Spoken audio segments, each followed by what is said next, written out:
Please join me in welcoming Dr. Michael Capps from Epic Games to the stage to show off the next generation of the Unreal Engine running on Xbox 360.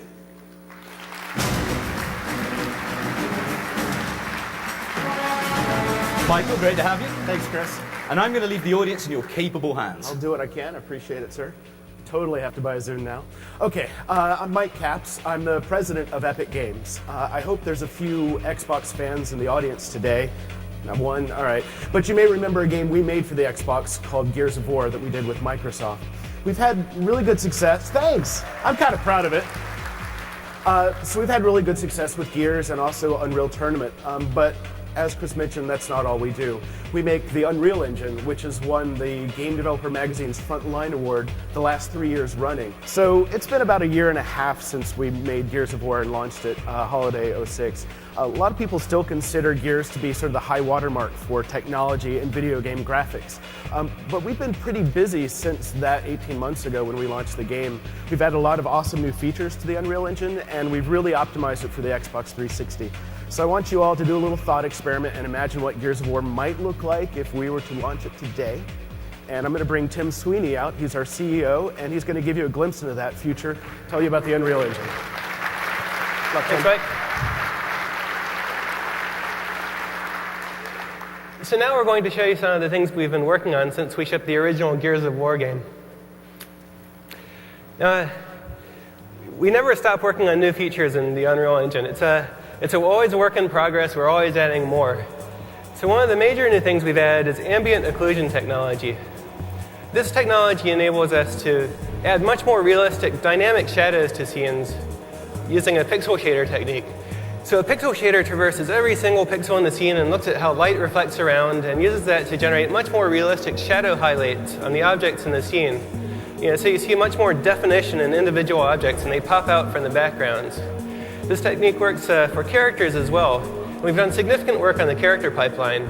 On the left here, you see Marcus Phoenix as he appears in Gears of War. And on the right, he's being rendered in our new character pipeline. You see there's much greater contrast in the shadows, much greater specular lighting bouncing off of the thing. You see a lot more detail in the character overall. This is also a lot more efficient and enables us to render a lot more characters in scenes. If you remember in Gears of War, you fought the Locust Horde, where the horde consisted of maybe like 5 or 6 locusts.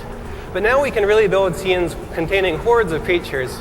And here we have over 100 creatures running around in real time using flocking technology.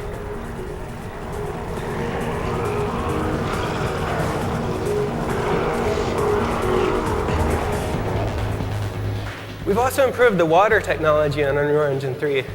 Besides the realistic water physics simulation running underneath, we also have realistic specular and environment reflections bouncing off of the water. So it captures much more of the realistic liquidy feel you see there.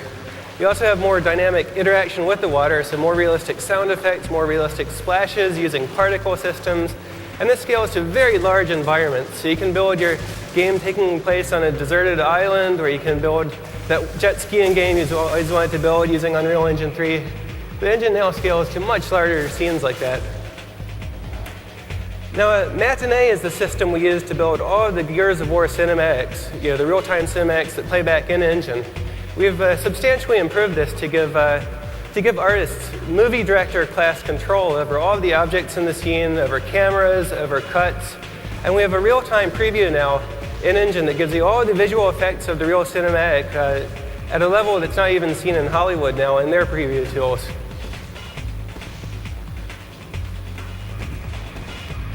We've also incorporated Aegea's soft body physics simulation tool, which enables us to simulate objects that are realistically elastic and fluidy, like you see with this cube of meat we built here. You can see the player can interact with that, push little pieces of it around, and it's all very elastic and buoyant. This also scales well to fluids. So here you have fluids moving around with viscosity and surface tension, retaining their shape. This enables artists to build environments that are much more organic and real-worldish. You can also destroy them. The thing that we do after we spend a few years building a beautiful game world, the first thing gamers want to do is blow it up. And now they can do that.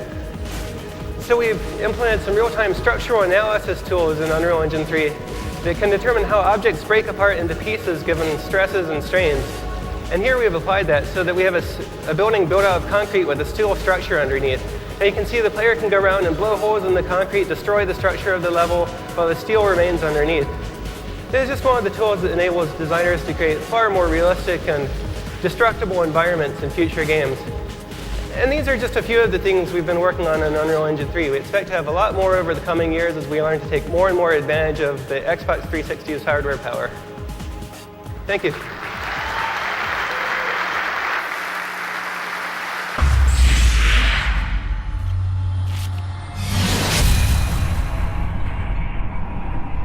Sweet.